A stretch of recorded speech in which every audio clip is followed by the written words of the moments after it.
that the love is real, that the shoe might fit. She might just be my everything and beyond space and time in the afterlife. Will she have my kids? Will she be my wife? She might just be my everything and beyond. Hey, what's up, everybody? Welcome back to another episode of Morning Coffee with your host, Rick Alexander. You guys can follow me at @RickAlexander_ or at Lionheart Radio on Instagram. That's probably the best way, honestly, to interact with me.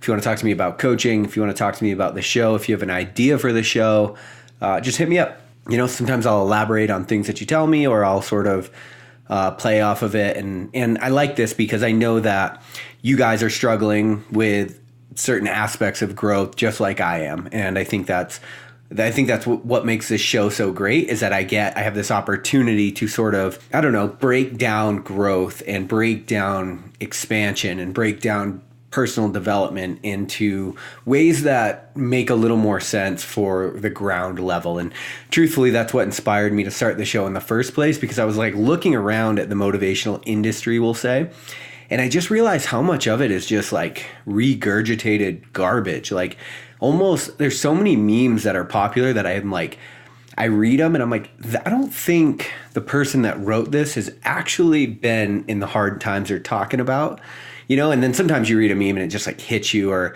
you'll read a post or a poem or something like that, and it just hits you like in the center and you get it. But so much of the industry, at least from my point of view, seems to be drivel. And so I think we're in this together. We're in this growth thing together. And I like the idea of this show because it gives me an opportunity to elaborate on some of that. Today's show is going to be pretty simple. I'm going to go out on a limb here, and I'm going to assume that you guys, just like me, are driven for more. And I'm going to assume as well that you're also... And I'm also going to assume that if you're anything like me, you have a tendency to take on too much. And the reason you do that is because you're motivated and you see things almost individually, and you know that you can accomplish them. And then the next thing comes along and that seems like a good idea, and you know you can accomplish that, or that you'd want to, and so you take that on too. And then what happens is we end up taking on so much that we just start feeling overwhelmed. It's like that idea that I talk about a lot, where you're like 2 inches below the surface of the water. Feels like things are pulling at you from all different directions and you can't get a breath. And that happens when we give ourselves to our life and we have nothing left for ourselves. So like when we are so engaged in the process of growth and trying to be something more and trying to create something more for ourselves, we have a tendency to want to be all in all the time, which is amazing until you realize that if you give all of who you are to every situation and every person around you, you have nothing left for yourself. It can feel overwhelming, and it can also start to feel hopeless. And that's sort of what I wanted to break down today. It's like, what do you do when you're so driven that you take on so much that you end up in a situation that you feel like you are the victim of?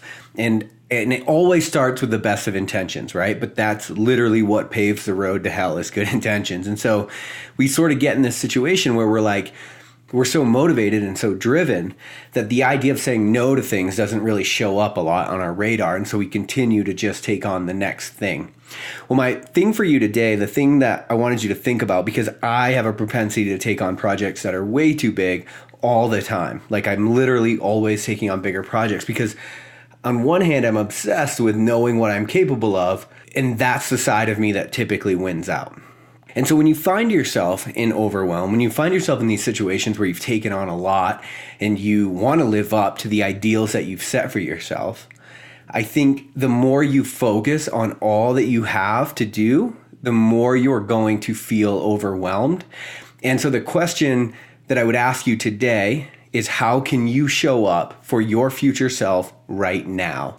And what I find is, if we bring our attention from the infinite and we put it at the moment, if we put our attention and our focus at the moment that we're in right now, everything always works out and nothing ever feels wrong.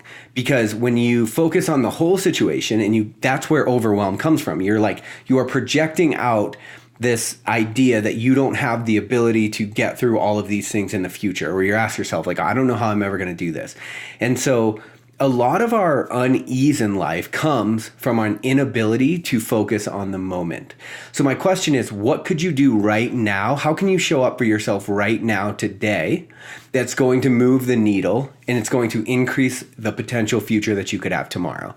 And what I find is if you continuously ask yourself this, it puts you in a completely different mindset, and one that is much more conducive to performance and much more conducive to feeling centered and grounded and not feeling like we're giving ourselves out to our life and everything around us.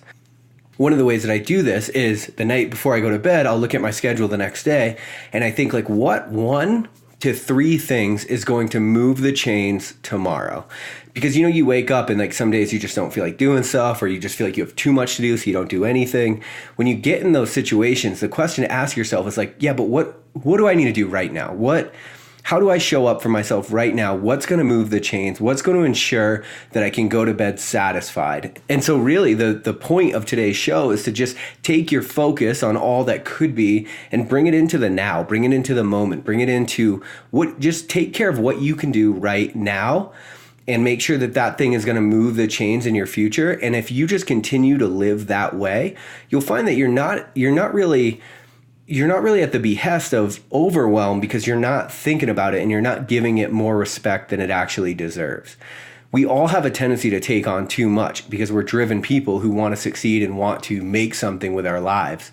But we have to always be checking in with ourselves and making sure that ambition isn't in the driver's seat. Remember, I say this a lot on the show, but ambition is a means to an end. But if it becomes the end, if it becomes the thing that pushes you further, you're just going to wind up with a life that's further from significance. And what I mean by that is when ambition sort of takes the wheel and steers us and points us in directions, then we end up wanting to consume more for more's sake, because the end state of ambition is always more. And what we need to realize is that we should figure out what we really want, and then ambition is just a tool to get us there. But it can't be the driver, it can't be the motivator, it can't be for its own sake. Otherwise, we end up in some pretty unsavory places. And I think, again, the way to even combat that is to bring your attention and your focus back to the moment. Like if you think about all of our unease, all of the problems we have, all of these kind of existential things that we wrestle with every day, it always comes from something that's already happened or something that might happen. But the secret is that the moment is always perfect. If you just bring your attention to the moment and you live there and you ask yourself, how can you show up for yourself today in this moment? Then your anxiety, your sense of overwhelm, your sense of stress, all of these things are going to fade away because none of them exist in the moment. I love you guys. I'll talk to you later on Morning Coffee.